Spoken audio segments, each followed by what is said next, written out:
Annie pour cette séance. Merci beaucoup Benoît. Donc je vais essayer de ne pas vous décevoir après ces mots. En tout cas, je suis vraiment très heureuse de participer à ce cycle de conférences sur les grands défis de la justice et du droit global, qui aussi reflète, et en tout cas fait écho à une série de travaux qu'on a au Centre Perelman de philosophie du droit depuis une série d'années. Donc, je vais parler pendant 45-50 minutes et après il y aura un temps ouvert pour les questions. J'ai tenté de faire cet exposé en faisant un lien, bien évidemment, entre ce combat contre les discriminations et dans une perspective globale, en évacuant la question sociale, mais en essayant d'être ancré dans ce qui se passe en Belgique et en Europe. Et peut-être qu'avant d'aborder la phase juridique, la première question qui vient à l'esprit, c'est de quoi parle-t-on quand on parle de discrimination aujourd'hui en Belgique et en Europe? Quels sont les constats qui sont faits par différentes instances? Dans un eurobaromètre de la discrimination dans l'Union européenne qui date de 2012, où la Commission européenne travaillait sur la perception de la discrimination, donc ce n'est pas encore les discriminations en tant que telles, mais sur la perception de la discrimination, on pouvait voir que la discrimination est encore considérée comme un phénomène commun dans la plupart des États membres de l'Union européenne.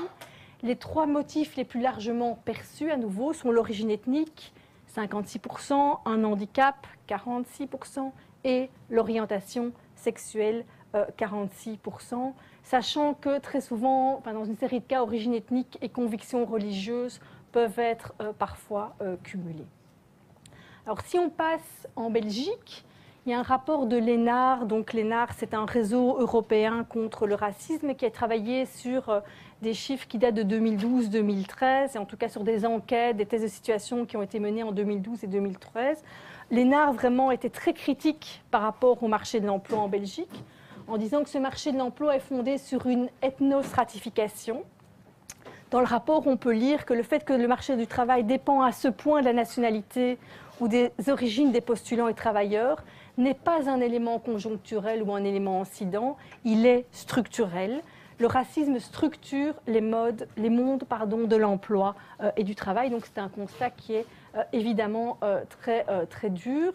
Et donc je ne résiste pas à projeter cette affiche du MRAP, donc Mouvement contre le racisme et l'antisémitisme, donc qui est un mouvement en France qui date de 2000 et une affiche qui a été réalisée par Charb et qui était une affiche visant à sensibiliser sur les discriminations à l'embauche en France, parce qu'on a le même type de constat qui est fait en France et dans d'autres pays de l'Union européenne par rapport à cette ethnostratification du marché du travail. Alors, si on va voir du côté de l'égalité homme-femme et de l'écart salarial entre les hommes et les femmes, vous savez peut-être, certainement une série d'entre vous qui ont suivi le cours de l'approche juridique des discriminations le savent, que depuis 1957, depuis le traité de Rome, dans le traité, en tant que norme de droit primaire, le principe d'égalité salariale pour un même travail entre hommes et femmes est garanti. Il était garanti à l'origine pour éviter les distorsions de concurrence entre l'Italie et l'Espagne. Donc c'est un droit fondamental qui est garanti dès 1957. En 2004, en Belgique, l'Institut pour l'égalité entre les hommes et les femmes dénonçait une différence de 10% sur le salaire horaire brut, qui monte à 22% sur le salaire annuel brut, dans la mesure où, si on prend les salaires sur un an, on tombe évidemment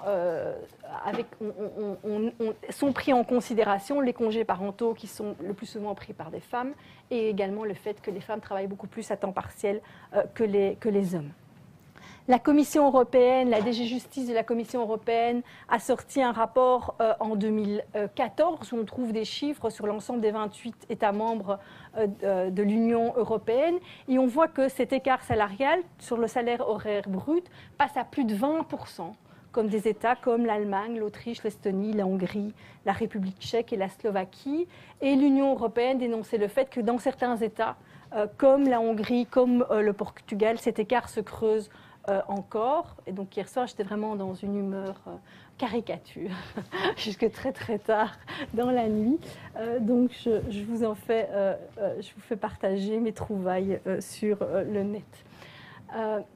Alors c'est d'autant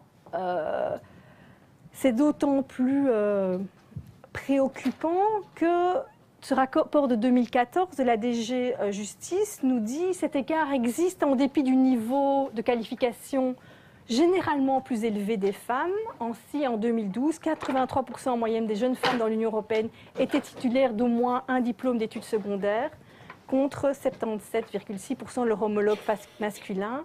Les femmes représenteraient également 60% des diplômés universitaires au sein de l'Union européenne.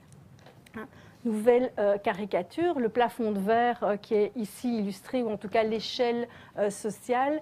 On a eu une série de débats notamment dans le cours, mais il y a une série de débats, notamment sur la participation des femmes au conseil d'administration des grandes entreprises. On sait qu'aujourd'hui, en 2014, elles sont donc, alors qu'elles sont 60% de diplômées de l'université, elles sont 18,6%. Uniquement 18,6% dans ces conseils d'administration. Elles étaient 9% en 2009. Et si on laisse aller l'évolution naturelle des choses, on nous prédit qu'en 2040, elles ne seront encore qu'aux alentours de 30-35%.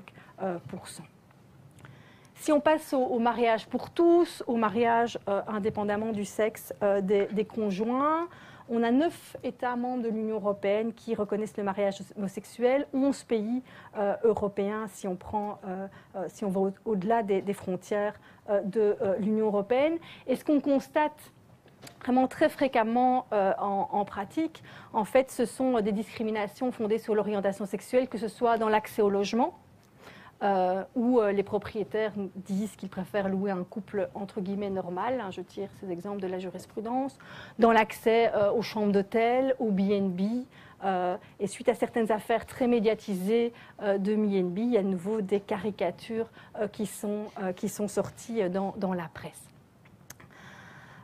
Alors, donc, je pourrais continuer, je pourrais multiplier les exemples, prendre des exemples en matière de handicap, prendre d'autres exemples.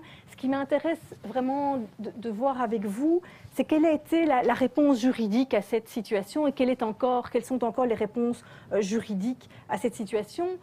L'idée, ça a été d'adopter des outils plus performants en matière de lutte contre les discriminations, puisque, comme vous le savez, le principe d'égalité, il a un ancrage ancien, on le trouve dans la Constitution de la Belgique depuis 1831, Constitution qui abolit les privilèges et qui nous dit « les Belges sont égaux devant la loi ». Mais cette égalité est une égalité dite formelle, c'est-à-dire une égalité devant la loi, mais pas une égalité dans la loi, ni une égalité par la loi. Donc on est dans quelque chose de différent, on n'est pas dans ce qu'on appelle une égalité substantielle. De même, le principe de non-discrimination en Belgique, il a été introduit dans notre Constitution dans les années 1970, au début de la fédéralisation, du mouvement de fédéralisation de la Belgique, mais principalement pour répondre à une crainte qui était une crainte liée au clivage idéologique et philosophique entre le nord et le sud du pays. Et très certainement, à l'origine, il ne s'agit pas d'un principe qui vise à s'appliquer dans les relations horizontales entre un employeur et un employé, entre un propriétaire et son locataire. Et donc, en fait, il faut attendre très tard pour avoir des outils plus performants qui se développent en matière de droit de la non-discrimination. C'est vraiment sous l'impulsion de l'Union européenne, à partir du traité d'Amsterdam, donc 1997, entré en vigueur en 1999, que l'Union européenne reçoit de nouvelles compétences. Elle est compétente pour traiter des discriminations entre les hommes et les femmes au-delà de l'emploi, mais aussi pour traiter des discriminations fondées sur l'origine ethnique, fondées sur les convictions religieuses, fondées sur l'orientation sexuelle, fondées sur l'âge et le handicap. Donc on a une clause de compétence qui est introduite dans le traité de Lisbonne et qui date maintenant d'une quinzaine d'années. Et ce qui m'intéresse de voir aujourd'hui avec vous, c'est le fait que pour comprendre aujourd'hui le droit belge de la non-discrimination et le droit européen de la non-discrimination, donc comprendre la manière non seulement dont il se construit dont il continue à se construire, mais aussi la manière dont il est mobilisé, il est essentiel de le regarder dans une perspective globale, pour reprendre la définition que Benoît Friedman utilisait la semaine dernière. Le droit global, ce n'est rien d'autre que de regarder le droit dans une perspective globale, et cela s'applique particulièrement bien pour la matière du droit de la non-discrimination, parce que le droit belge est nourri et se nourrit de ce qui se passe bien au-delà des frontières de la Belgique, bien au-delà des frontières de l'Union européenne. Et on voit que l'instrument du droit comparé, qui est aussi un instrument au cœur et une méthode, une approche au cœur du droit global, est au cœur de l'élaboration de ce droit de la non-discrimination. Donc à nouveau, pour faire un lien avec la conférence de la semaine dernière, ici aussi, il est clair que le paradigme du nationalisme méthodologique, dont Benoît vous a parlé, qui consiste à regarder le monde par la lorgnette uniquement de l'État et d'un ordre juridique national, est totalement impuissant à rendre compte à la fois des avancées de ce droit, mais également à analyser de manière pertinente les stratégies qui y sont développées. Alors, aujourd'hui, l'idée, c'est de vous inviter à une forme de voyage. Pour ceux d'entre vous qui ont suivi le cours de droit comparé, vous savez que j'affectionne particulièrement une citation de Günther Frankenberg, qui est ce professeur de droit comparé allemand, qui dit que le droit comparé, je traduis, c'est quelque chose comme voyager. Le voyageur et le comparatiste sont invités à rompre avec une routine quotidienne, à rencontrer l'inconnu et peut-être à avoir un autre retour sur leur propre système juridique. Et donc on va voir qu'en droit de la non-discrimination, on a de multiples exemples où l'approche comparative a fait évoluer les pratiques et a fait évoluer les réponses juridiques. Alors, je vais développer deux séries d'exemples. Une première série d'exemples qui concerne quelque chose qui est bien connu en droit comparé, qu'on appelle la circulation des concepts juridiques, qu'on a pu appeler également la migration des idées constitutionnelles. Plus classiquement, on appelle ça les transplants juridiques, les greffes juridiques, les transplantations juridiques, même si la terminologie de greffe juridique ne rend pas vraiment compte que un concept juridique, lorsqu'il est transplanté, ce n'est pas comme un cœur qu'on vous greffe. Le concept juridique, lorsqu'il est transplanté, en fait, en général, il se transforme et il s'autonomise et a parfois un effet retour sur le système juridique d'où il vient à l'origine. Donc, on n'est pas uniquement entre un donneur d'un cœur qui décède et le receveur de ce cœur qui va en profiter avec un cœur qui est une entité autonome et immuable. On a véritablement très souvent un phénomène de va-et-vient. Donc, première série d'exemples sur cette migration de concepts juridiques. Et la deuxième série d'exemples vont concerner plus les stratégies qui sont mises en œuvre par des requérants, mais aussi par des organisations qui utilisent le droit de la non-discrimination. Et je vais tenter de vous montrer que ces acteurs utilisent en fait de manière croissante les potentialités des différentes voies de recours qui sont offertes par un espace transnational, global, je sais que Benoît n'aime pas beaucoup le terme transnational, global de protection des droits fondamentaux, qui est un espace en construction et qui se construit de plus en plus en droit de la non-discrimination. Et on va voir également que cette approche globale du droit de l'égalité, elle est d'autant plus nécessaire, elle est d'autant plus renforcée par le fait que non seulement les organes internationaux de protection des droits fondamentaux, que sont le Comité des droits de l'homme, que sont la Cour européenne des droits de l'homme, que sont le Comité des droits sociaux du Conseil de l'Europe, mais aussi une série de cours nationales, sont de plus en plus perméables à ce qu'on appelle les sources externes, c'est-à-dire qu'elles vont utiliser des références, par exemple des décisions judiciaires, juridictionnelles qui appartiennent à d'autres ordres juridiques. Circulation des concepts juridiques, migration des idées constitutionnelles. L'exemple que je vais développer plus avant est un exemple classique, mais qui permet vraiment d'illustrer ce système de va-et-vient entre deux systèmes et tourne autour du concept de discrimination indirecte. Donc traditionnellement, quand on pense à la discrimination, et très certainement dans un système comme la Belgique, où le droit de la non-discrimination est avant tout pénal, on pense à la loi Moureau, donc on condamne pénalement le fait de discriminer quelqu'un en raison de sa couleur de peau, en raison de son origine, pour par exemple ne pas le faire accéder à un emploi. La notion de discrimination, très souvent, on l'aperçoit comme étant intentionnelle. On a l'intention de discriminer quelqu'un et cette intention est réprimée. En réalité, une série de phénomènes discriminatoires sont dits structurels, c'est-à-dire qu'ils sont soit indépendants de toute intention, sont là depuis toujours, on n'y fait même plus attention, soit même il y a une partie d'intention, cette intention ne peut pas être prouvée.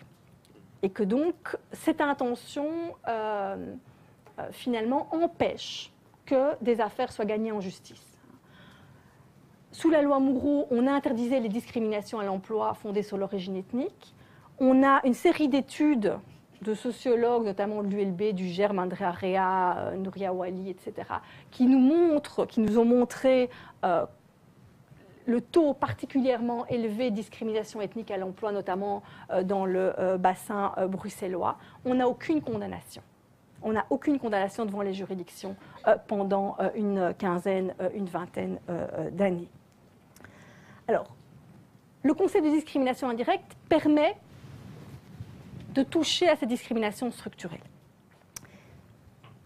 Comment puis-je définir ça? Un critère, une pratique, une mesure qui est en apparence neutre, donc qui ne touche pas à l'origine ethnique, qui ne touche pas au genre, qui ne touche pas à l'âge, qui ne touche pas au handicap, ni aux convictions religieuses, donc en apparence neutre, mais qui, dans ses effets, en réalité, va désavantager les membres d'un groupe particulier. Un exemple très simple pour comprendre cela, si dans une offre d'emploi, j'exige que la personne que je recrute soit titulaire d'un permis de conduire, c'est très clair que je vais exclure, donc c'est une exigence neutre en termes discriminatoires, mais cette exigence va faire en sorte que les personnes aveugles, par exemple, ou malvoyantes, qui n'auront pas de permis de conduire, ne pourront pas postuler. Alors, bien évidemment, ce n'est pas parce que vous avez un critère, une mesure qui est en apparence neutre, qui désavantage les membres d'un groupe protégé, qu'elle va être d'office discriminatoire. Vous pouvez exiger que les travailleurs que vous engagez soient titulaires d'un permis de conduire. Ce qui se passe, c'est que dans ces cas-là, on va vérifier si l'objectif qui est poursuivi est un test de proportionnalité classique, si l'objectif est légitime et si les moyens pour y arriver sont appropriés et nécessaires. Ce mécanisme, il est entré dans le droit de l'Union européenne suite à une affaire dont je vais vous parler, qui est l'affaire Jenkins, qui concerne l'égalité entre hommes et femmes, suite au fait que l'avocat de cette personne a invoqué devant la Cour de justice de l'Union européenne, dans les années 80, un arrêt de la Cour suprême des États-Unis qui s'appelle l'affaire Griggs contre Duke Power, qui est une affaire qui date de 1971. Donc aux États-Unis, 1971, on est quelques années après l'adoption du Civil Rights Act. Donc c'est une des législations phares qui consacre la conquête des droits civiques des Noirs américains aux États-Unis. Ici, une photo du président Johnson qui signe ce Civil Rights Act avec Martin Luther King dans son dos, qui ensuite se tourne pour lui offrir le stylo avec lequel il a signé cette législation, qui est une législation fédérale. Donc on est un an après le discours de Martin Luther King, I Have a Dream, on est un an après la marche sur Washington, qui a donc c'est une célébration, une consécration juridique très importante. Dans Griggs contre Duke Power, on a donc Griggs contre Duke Power, c'est une centrale électrique de Caroline du Nord et qui, avant le Civil Rights Act, discriminait en fonction de la couleur de peau. Et donc, tous les travailleurs noirs américains travaillaient dans un département qui était le département du travail, le département qui était le moins bien payé avec les travaux les plus lourds. Par la suite, cette entreprise change sa politique et prévoit que pour accéder aux autres départements, donc aux départements qui ne sont pas le Labor Department, donc les autres départements qui sont mieux payés dans des conditions de travail qui sont meilleures, il faut être soit titulaire d'un diplôme de l'enseignement supérieur, d'un diplôme d'humanité, soit il faut réussir des tests intellectuels, je simplifie, avoir un certain niveau à ces tests intellectuels. Les États-Unis sortent d'une période de ségrégation raciale très très longue, avec une ségrégation bien évidemment dans les établissements scolaires. Je n'ai plus les chiffres avec moi, mais le nombre de titulaires d'un diplôme d'humanité est beaucoup plus faible parmi la population noire américaine. Donc vous avez une exigence qui est en apparence neutre, mais qui dans ses effets désavantage un groupe qui est protégé. Et ce qui s'était passé, ce que vous pourriez me dire, mais dans ce cas-ci, on a un élément intentionnel, puisqu'on a un employeur qui change sa politique, qui transforme sa politique. Mais en réalité, c'était beaucoup plus compliqué que cela. On n'a jamais pu prouver l'intention devant les juridictions fédérales de première instance et d'appel, parce qu'il y avait à côté de cela une série de mesures qui étaient prises par l'employeur pour permettre à ses employés noirs américains de suivre des cours et de parfaire un parcours scolaire. Donc l'intention n'avait jamais pu être prouvée. Que nous dit... Donc c'est une décision qui est unanime. Les 9 juges de la Cour suprême décident unanimement. Vous avez une opinion donc, du président de la Cour suprême qui nous dit le Congrès américain qui a adopté ce Civil Rights Act n'a pas consacré le principe d'égalité dans le sens de la fable où vous offrez, de la fable du renard et de la cigogne.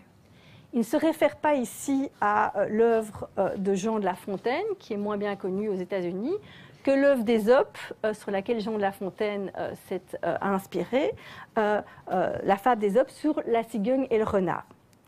Donc rappelez-vous, un renard invite une cigogne à souper, il lui sert une bouillie dans une assiette creuse, bouillie que la pauvre cigogne ne parvient pas à manger avec son long bec. La cigogne ne se fâche pas, mais décide de se venger.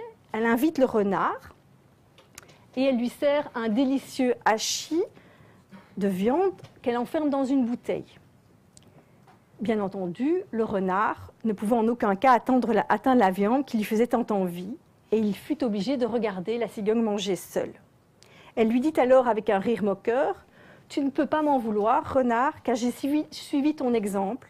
Je t'ai traité comme tu m'as traité. » Donc, le président de la Cour suprême dit, mais voilà, le Congrès américain n'a pas interdit les discriminations à l'accès à l'emploi et aux promotions à l'emploi fondées sur l'origine ethnique de manière purement formelle. Il a exigé qu'on tienne en compte le contexte, qu'on tienne en compte les structures de la société américaine. Il ne s'agit pas de traiter exactement de la même manière, donc de dire on impose à tous, blancs américains, noirs américains, on leur impose un test d'aptitude. Il faut encore voir quelle est l'histoire scolaire des États-Unis. Et donc, ce que nous dit la Cour suprême, c'est que, ce que j'ai mis en gras ici, donc le Civil Rights Act n'interdit pas uniquement la discrimination ouverte, la discrimination directe, dirions-nous dans notre langage, mais aussi les pratiques qui paraissent justes, équitables dans leur forme, mais qui sont discriminatoires dans leurs effets, dans leur mode opératoire. Et c'est donc cet arrêt qui est un arrêt vraiment important dans la construction du Civil Rights Act aux États-Unis va être invoqué par le requérant de Mme Jenkins devant la Cour de justice de l'Union européenne.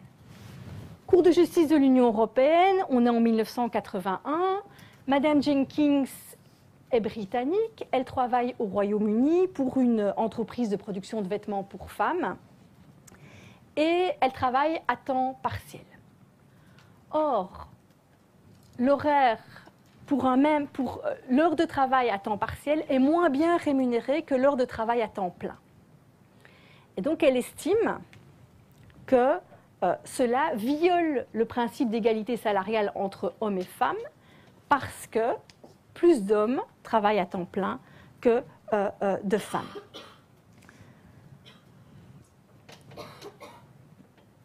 Les juridictions britanniques finissent par poser une question à la Cour de justice parce qu'évidemment, le critère qui est utilisé par l'entreprise, ce n'est pas le critère homme-femme, c'est le critère travail à temps partiel, travail à temps plein. Donc la question c'est, est-ce que si Mme Jenkins, son avocat, produisent des statistiques convaincantes pour montrer qu'il y a un déséquilibre, est-ce qu'on peut estimer qu'il y a un désavantage particulier et se tourner vers la société pour voir s'il y a un objectif légitime et si les moyens de réaliser cet objectif sont appropriés et nécessaires. Et la Cour de justice va être convaincue par le raisonnement de l'avocat de Mme Jenkins et va donc consacrer cette notion de discrimination indirecte qui, en fait, aux États-Unis, s'appelle l'impact disproportionné. Toujours aujourd'hui, aux États-Unis, on est dans une discrimination indirecte qui est une discrimination indirecte nécessairement statistique. En matière d'égalité homme-femme, ça ne posait pas de problème, on a des chiffres. Par contre, vous le savez, lorsque l'on passe en Europe à la discrimination ethnique, dans toute une série de pays de l'Union européenne notamment, on n'a pas de chiffres parce qu'il n'y a pas de statistiques ethniques qui sont collectées. Vous en avez au Royaume-Uni, vous en avez en partie aux Pays-Bas, mais vous n'en avez certainement pas ou très peu en France ou en Belgique. Elles sont toujours obtenues par d'autres biais parce qu'on n'interroge pas dans les recensements les personnes sur leur origine. Et donc ce concept d'impact disproportionné qui en fait a voyagé, qui a traversé l'océan, qui avait déjà été un peu consacré au Royaume-Uni, c'est pour ça que l'avocat de Mme Jenkins le connaissait dans la législation antiracisme de 76 du Royaume-Uni, qui a ensuite été consacré par l'Union européenne, a été consacré tout en étant transformé, parce qu'il inclut non seulement la notion d'impact disproportionné, l'usage de statistiques, mais il a également inclus une autre notion qui est l'idée que vous pouvez avoir une discrimination indirecte si vous utilisez un critère qui est apparemment neutre, mais qui est intrinsèquement suspect. Le critère intrinsèquement suspect, par exemple pour le critère de la nationalité, pour des discriminations fondées sur la nationalité, serait d'utiliser lieu de résidence, parce que très souvent, lieu de résidence et nationalité peuvent être liés. Donc, ce concept a traversé l'Atlantique, a été consacré en partie au Royaume-Uni, a été consacré par la Cour de justice, devait être appliqué dans l'ensemble des États membres de l'Union européenne. Ne l'étant pas, il a été consacré dans des directives européennes. Il est maintenant transposé dans l'ensemble des 28 États membres de l'Union européenne. Et il a été ensuite, en 2007, consacré par la Cour européenne des droits de l'homme dans une affaire, dans l'affaire DH contre République tchèque, dans laquelle je ne rentrerai pas dans les détails ici, mais qui est une affaire qui concerne la ségrégation des enfants roms dans l'enseignement spécial, où on se rendait compte que si vous étiez dans certaines régions de République tchèque, si vous étiez un enfant d'origine rom, vous aviez 27 fois plus de chances, entre guillemets, d'échouer dans l'enseignement spécial normalement réservé aux personnes souffrant d'un retard mental plutôt que dans l'enseignement traditionnel. Et donc on a ce concept qui est ensuite récupéré par la Cour européenne des droits de l'homme, donc la Cour européenne des droits de l'homme qui est en retard sur l'Union européenne dans ce cas-ci, et puis qui revoyage, qui retraverse l'Atlantique, parce qu'entre-temps, la Cour suprême des États-Unis était composée de manière moins libérale que dans les années 70, donc avait pris des arrêts qui étaient moins généreux que l'arrêt Griggs contre Duke Power, et qui en tout cas réutilisé par certaines juridictions dans différents États aux États-Unis. Alors, toute cette circulation, évidemment, elle se passe parce qu'il y a des structures qui existent pour la favoriser. Au sein de l'Union européenne, vous avez des réseaux d'experts. Ça veut dire quoi là? Ça veut dire que la Commission européenne veut vérifier que ces directives antidiscriminatoires sont bien transposées. Qu'est-ce qu'elle fait? Elle met en place des réseaux d'experts, un expert par État membre. Les experts vont regarder, publier des rapports, regarder chez eux comment le concept de discrimination indirecte fonctionne ou ne se fonctionne pas. En général, il ne fonctionne pas ou il fonctionne mal. Apprendre lors de réunions et lors de conférences qui se passent chez d'autres. Et utiliser cette jurisprudence à la fois intra-européenne et extra-européenne devant leur propre juridiction. Donc on a une véritable circulation à la fois de concepts, de jurisprudence, d'un concept qui se transforme. Et donc on est certainement dans une perspective globale pour reprendre les termes de Benoît. Alors je pourrais vous raconter le même type d'histoire par rapport à d'autres concepts, le mécanisme du renversement de la charge de la preuve qui existe en droit de la non-discrimination, qui a le même type d'histoire que le mécanisme de la discrimination indirecte.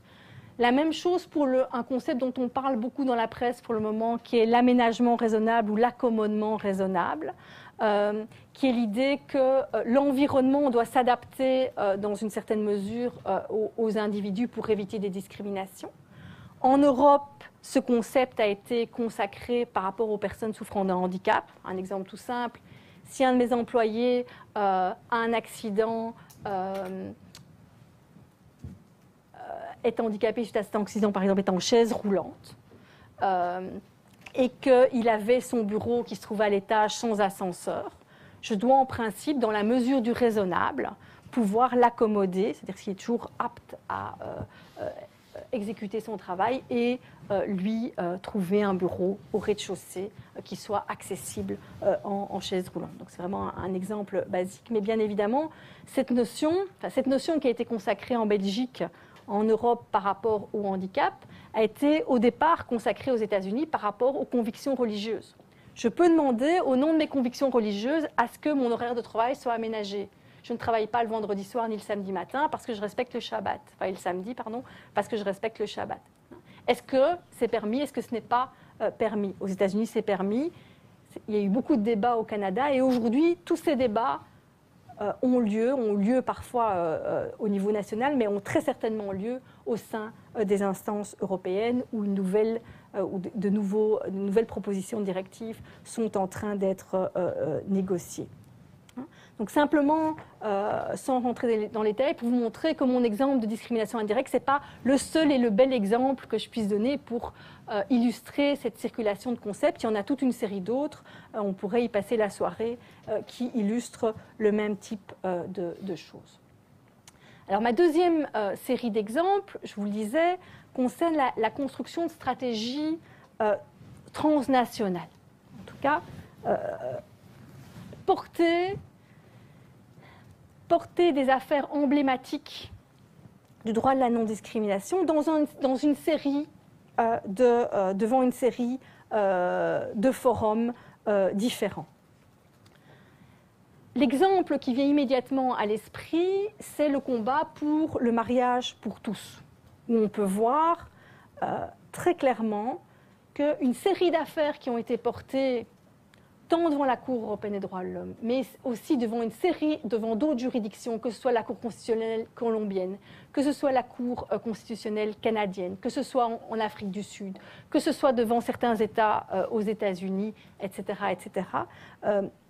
La plupart de ces affaires ont été portées par notamment des tiers intervenants qui ont développé des arguments de droit comparé. Et ici, les arguments de droit comparé ont été développés pour décortiquer chaque fois les arguments qui s'opposaient à la reconnaissance du mariage pour tous. Donc, qui s'attaquaient à la notion de mariage traditionnel, qui s'attaquaient au fait que si, comme dans certains pays, vous réservez aux couples de même sexe, non pas le mariage, mais une autre institution, comme ça existait au Royaume-Uni avant l'adoption de la loi, donc un partenariat civil, vous aboutissiez à une ségrégation institutionnelle, qu'il n'y a pas de pénurie de mariage, il n'y a pas un nombre limité de mariage, et que donc on n'affectait pas les droits d'autrui.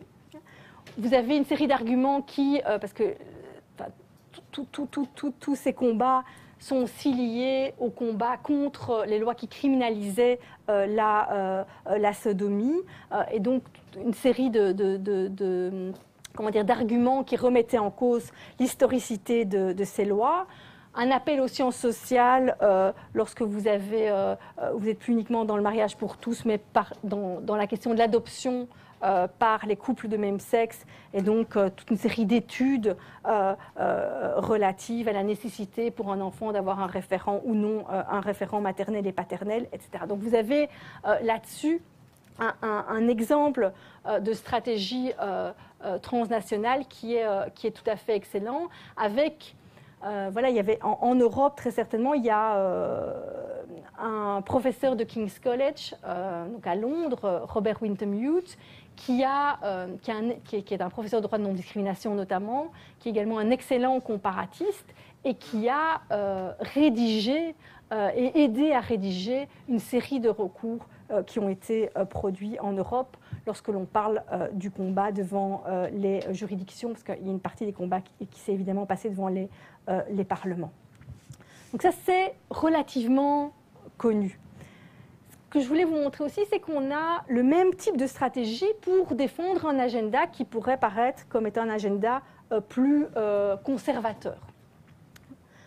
Dans une directive européenne, qui est la directive 2078, donc qui est la directive qui met en œuvre le principe d'égalité de traitement dans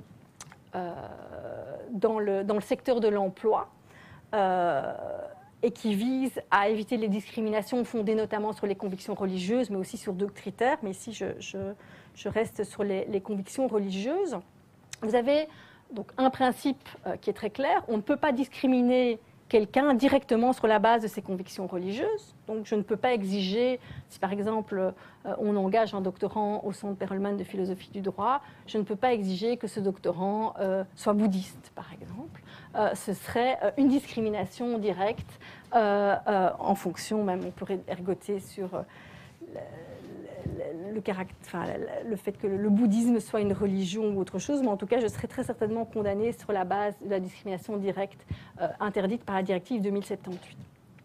Mais elle prévoit une exception, et donc je vous ai mis la disposition, dans le qui est une des dispositions, donc l'article 4, paragraphe 2 de cette directive, qui est une des dispositions les plus complexes de cette directive, qui prévoit que lorsque vous êtes une entreprise de tendance, c'est-à-dire une église ou une autre organisation publique ou privée dont l'éthique est fondée sur la religion ou les convictions, vous pouvez traiter différemment sur la base de la religion ou des convictions sans commettre de discrimination lorsque par la nature de vos activités ou par le contexte dans lequel elles sont exercées, la religion ou les convictions constituent une exigence professionnelle essentielle, légitime, justifiée eu égard à l'éthique de l'organisation. Donc c'est une disposition qui est très peu lisible, parce que lors de la négociation de la directive, il y a eu des lobbies allemands notamment pour étendre cette exception. Donc on y a mis une série de choses. Et il faut savoir que jusqu'à présent, donc c'est une directive qui date de 2000, on est en 2015, il n'y a pas une seule affaire qui a été portée devant la Cour de justice de l'Union européenne pour nous donner certains éclaircissements sur la portée de cette disposition. Donc il n'y a pas de contentieux préjudiciel en interprétation, alors que dans les États membres, dans de nombreux États membres, il y a énormément de problèmes. En Belgique, on a une série d'affaires, vous avez peut-être entendu parler de l'affaire Club. Vous avez donc Club, une entreprise privée, qui estime au nom de la neutralité de l'entreprise, du caractère familial de l'entreprise, elle peut, par exemple, exiger d'une de ses employées qu'elle ne porte pas le foulard. On est dans le cas d'une employée musulmane pratiquante. On a le même type d'affaires en France, la crèche Babylou. Vous avez peut-être entendu parler de cette crèche. La crèche Babylou, qui est une crèche privée à nouveau, qui reçoit des subventions publiques, mais qui est une crèche privée et qui aussi s'est défendue pour avoir licencié une employée qui s'était mise à porter le voile, qui se défendait en disant « je suis une entreprise de tendance, la laïcité étant une conviction ». Donc vous avez dans une série d'États énormément de problèmes, rien devant la Cour de justice, pour une série de raisons que je vous passe. Récemment, il y a quelques mois, la Cour européenne des droits de l'homme, la grande chambre de la Cour européenne des droits de l'homme a été saisie d'une affaire Fernandez-Martinez contre Espagne. Monsieur Fernandez-Martinez est un prêtre catholique qui a, c'est rare pour les prêtres catholiques, qui est marié, qui a 5 enfants, qui a introduit une dispense de célibat au Vatican qui n'a pas été traitée, qui enseigne la religion catholique dans un lycée public en Espagne. Et chaque année, donc c'est un contrat annuel, son contrat est renouvelé. Et ce sont les autorités publiques espagnoles qui renouvellent ce contrat sur l'avis quand même de l'évêché de Carthagène. Alors, vu sa situation, M. Fernandez-Martinez fait partie d'un mouvement qui est un mouvement pro-célibat optionnel. Et à un moment donné, ils ont fait une petite réunion. La presse était là. Il a été pris en photo, donc il n'est pas le porte-parole de ce mouvement. Il a été pris en photo avec ses 5 enfants derrière une pancarte pro-célibat optionnel. Donc l'évêché de Carthagène a décidé qu'il ne serait pas renouvelé en raison du risque de scandale. Tout le monde était au courant de sa situation, mais évidemment, sa situation avait été mise sur la place publique. Donc vous avez une affaire qui est traitée par la Cour européenne des droits de l'homme comme étant, il perd évidemment, donc son contrat n'est pas renouvelé, il perd en Espagne, il arrive devant la Cour européenne des droits de l'homme, et la Cour européenne des droits de l'homme traite cette affaire comme étant une affaire de conflit de droits fondamentaux, entre d'une part le droit des organisations religieuses à l'autonomie, liberté religieuse dans sa dimension collective, et de l'autre côté, le droit de M. Fernandez-Martinez à sa vie privée et familiale et le droit à la non-discrimination également. Et ce qui est vraiment, donc je vous passe les détails de cet arrêt qui est tout à fait passionnant, parce que c'est très très rare, c'est un arrêt de grande chambre où vous avez 9 contre 8. Hein, donc il y a quelques arrêts comme ça, mais particulièrement divisés. Ça ne peut pas être plus divisé que ça ne peut pas être plus minoritaire. Donc la grande chambre rejette le recours de M. Fernandez-Martinez à 9 contre 8. Mais ce qui est intéressant, c'est qu'elle utilise l'article 4, paragraphe 2, elle interprète l'article 4, paragraphe 2 de la directive 2078. Et aussi, dans ses références, il y a pas des références explicites, mais il y a des allusions à une jurisprudence assez controversée, à nouveau de la Cour suprême américaine, qui tente à essayer, qui exclut l'application du droit de la non-discrimination fondée sur le handicap à des enseignants dans une école luthérienne. Donc une enseignante de mathématiques dans une école luthérienne qui est licenciée clairement en raison de son handicap, et on exclut l'application du droit de la non-discrimination fondée sur le handicap dans ce cas-ci, au nom de l'autonomie des religions. Et donc c'est ce qu'on a pu avoir en Belgique il y a des années, quand j'étais étudiante, on étudiait ça en droit du travail. Hein, que se passe-t-il lorsqu'une école catholique licencie un de ses enseignants, prof de français par exemple, on ne parle pas de prof de religion, parce qu'elle est divorcée, parce qu'elle a un amant, parce que sais-je. Et donc c'est le même genre de choses. C'est vraiment, on est dans le même type de cas. Alors pourquoi je vous parle de cet arrêt? Parce que ce qui est vraiment fascinant quand on décortique cet arrêt, puis qu'on décortique tout ce qui est autour, c'est de voir qui sont les tiers intervenants dans cette affaire. Donc c'est une affaire qui fait 70 pages, puisque vous avez les juges minoritaires qui évidemment reconstruisent tout l'arrêt, mais vous avez une série de tiers intervenants. Alors tous les tiers intervenants viennent appuyer la thèse de l'État espagnol. Donc vous savez, la plupart d'entre vous savent que lorsque vous voulez faire une tierce intervention devant la Cour européenne des droits de l'homme, c'est le président de la Cour qui vous autorise à la faire ou à ne pas la faire, donc il y a un pouvoir discrétionnaire du président. Donc tous viennent soutenir la thèse de l'État espagnol. Vous avez la conférence épiscopale espagnole, ça c'est rien de plus normal.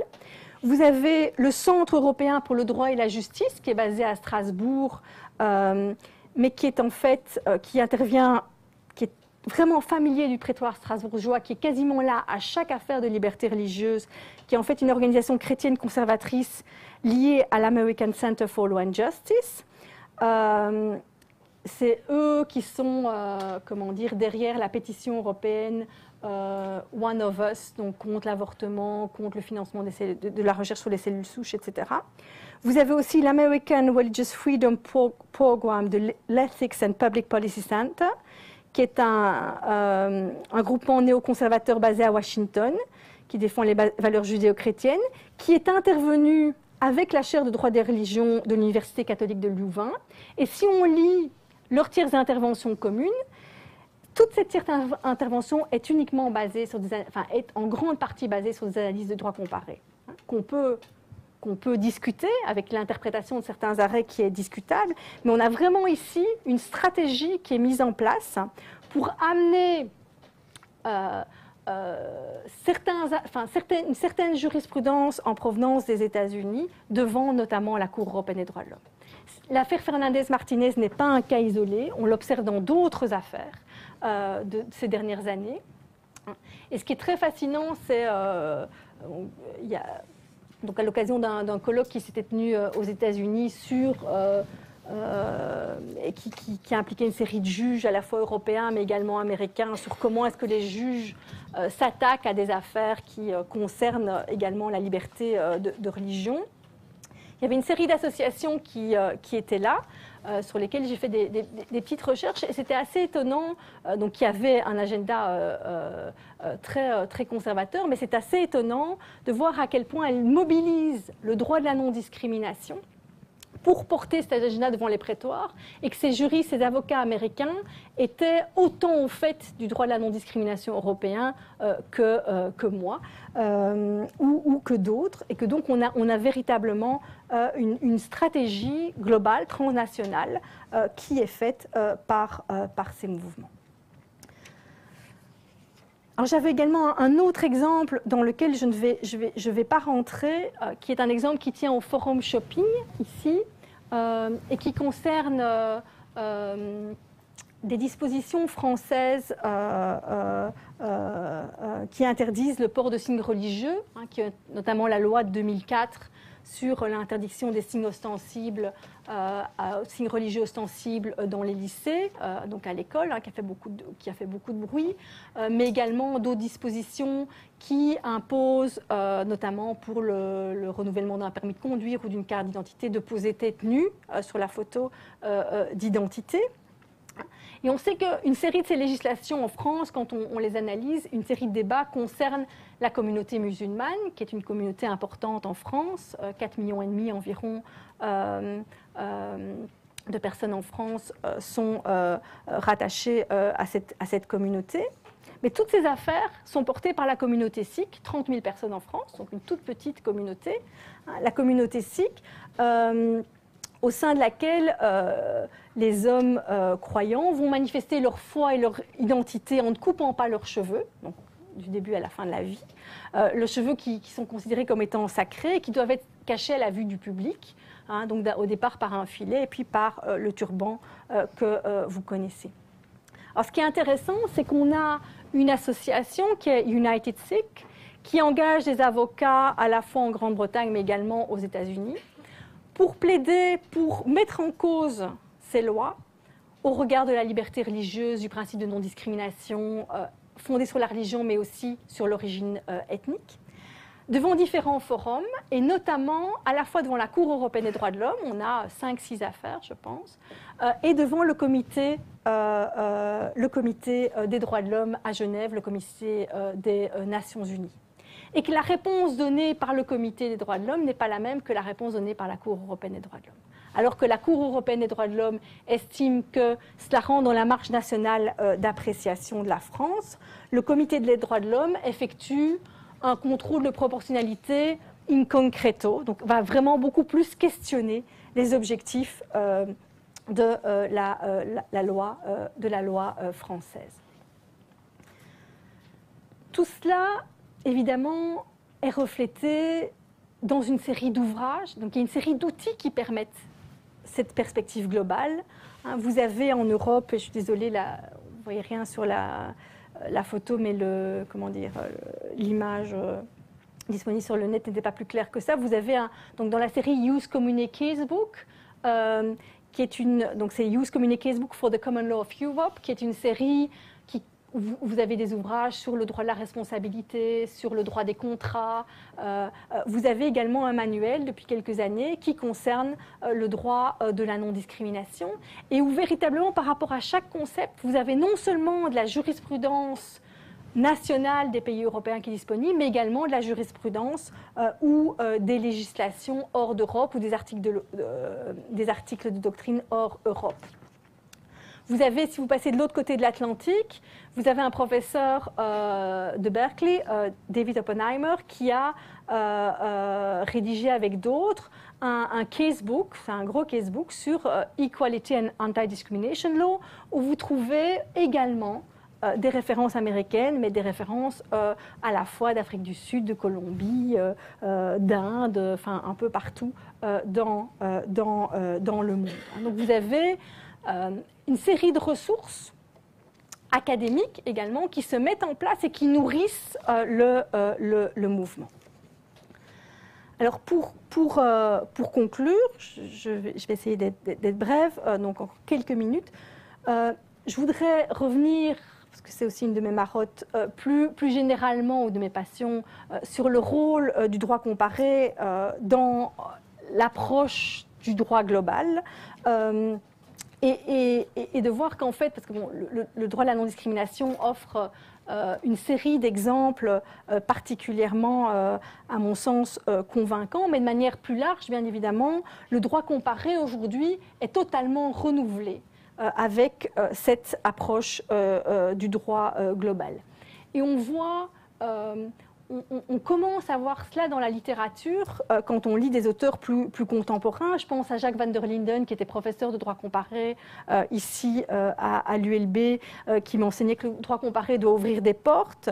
Günther Frankenberg, qui nous dit qu'il doit permettre aux juristes de rompre avec sa routine quotidienne, distiller des solutions nouvelles, insuffler un brin de créativité, une pensée libre, pour ne pas dire dissidente. Horatia Mouirouat de Sciences Po Paris et d'autres, a insisté sur la dimension subversive du droit comparé. Et tout ça tranche évidemment très fort avec la mission initiale du droit comparé, qui était aussi éminemment politique en 1900, lors du Congrès international de droit comparé, qui était d'unifier les droits des nations civilisées pour permettre d'assurer la paix universelle. Ce qui est intéressant de voir, c'est que le renouveau du droit comparé, et certainement cette dimension critique, subversive, pensée libre, implique un regain d'intérêt des comparatistes pour le droit constitutionnel. Alors que si vous lisez la plupart des ouvrages, certainement après la guerre, la Deuxième Guerre mondiale, jusque dans les années 80, le droit comparé est principalement consacré au droit privé. Et donc, ce regain d'intérêt va mettre le droit comparé au cœur de luttes politiques. Ce que je veux aussi mettre en évidence ici, c'est que ce qu'on appelle les références croisées de jurisprudence, que la Cour européenne des droits de l'homme cite la Cour suprême du Canada, que la Cour suprême du Canada cite la Cour européenne des droits de l'homme, la Cour suprême d'Afrique du Sud, etc., c'est uniquement la partie immergée de l'iceberg. Cet usage stratégique du droit comparé ne se limite pas à la migration des idées constitutionnelles, ne se limite pas à la fertilisation croisée de jurisprudence, ne se limite pas au dialogue des juges, ni à ce que certains appellent la globalisation judiciaire. Ce que je trouve vraiment intéressant, c'est qu'il conduit finalement à se familiariser avec les différents arguments qui sont invoqués à l'appui ou à l'encontre d'une thèse. Il permet de développer une dimension critique. Certains auteurs ont pu montrer ainsi que le cadre symbolique d'appartenance, que ce soit le cadre symbolique d'appartenance de l'académique, du praticien, droit, du lobbyiste ou du juge se transforme. Ce cadre s'étend, devient beaucoup plus cosmopolite, puisque les outils de droit comparé donnent accès à une boîte à outils qui va être enrichie des expériences d'autres juridictions. Et donc vous avez finalement une démultiplication des ressources qui vous sont offertes en tant que juriste. Bien évidemment, il y a des critiques qui sont ancrées dans le respect de la souveraineté parlementaire, qui sont ancrées dans la notion de responsabilité démocratique, dans ce qu'on appelle le cherry picking, c'est-à-dire que vous allez prendre ce qui vous arrange, mais toutes ces critiques sont tout à fait impuissantes à enrayer le mouvement, un mouvement qui s'inscrit nécessairement dans une globalisation du droit. Et je pense que ces critiques sont impuissantes à enrayer le mouvement parce que le caractère ici engagé du droit comparé, axiologiquement non neutre, est clairement assumé. Le droit comparé sort du champ du descriptif, entre dans le champ de l'action. Günther Frankenberg, encore lui, nous disait « Comparative law is not only about knowing, connaître, but also about doing, faire quelque chose ». Et donc, vous avez un droit comparé qui ne s'articule plus autour des frontières étatiques. On est très loin des grands systèmes de droit contemporain que nous enseignait notamment René David. Et donc, c'est pour reprendre ce dont Benoît parlait lorsqu'il a fait la présentation de cette leçon. C'est vraiment dans cet esprit qu'on a créé une Equality Law Clinic au Centre Perelman de philosophie du droit, mais également à l'Institut d'études européennes. Donc c'est une initiative conjointe avec Emmanuel Bribosia pour éventuellement susciter des intérêts parmi les étudiants, parmi ceux d'entre vous qui seraient en MA1.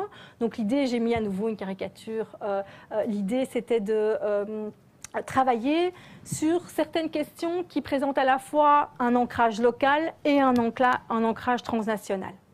Pourquoi cette caricature? Parce un des problèmes, notamment à l'ULB, sur lesquels on voulait travailler, c'est le problème de l'accessibilité des personnes à mobilité réduite, qui est un véritable problème dans cette université. Pour avoir eu certains étudiants qui avaient eu des accidents de ski, qui devaient se déplacer de local en local, c'était absolument infaisable. Et donc on voulait le voir, ce qui se faisait ici, ce que fait la cellule notamment étudiants et handicap. Donc toujours évidemment en étant lié avec les personnes qui travaillent sur ces sujets, tout en étant impliqué dans une affaire qui est actuellement pendante devant la Grande Chambre de la Cour européenne des droits de l'homme, dans laquelle Joseph Van Damme, qui est ici, s'est impliqué, et qui concerne une affaire venant de Roumanie, où c'est une personne à mobilité réduite en chaise roulante qui n'a pas pu accéder à aucun des cours, auxquels on refusait même de déplacer certains locaux, alors que c'était faisable, au motif que l'enseignement à distance était prévu. Donc voilà, si jamais vous êtes intéressé par cette... j'ai même mis la photo de l'équipe. Si vous êtes intéressé par ce genre d'initiative, n'hésitez pas à me contacter. C'est vraiment l'idée de pouvoir travailler sur des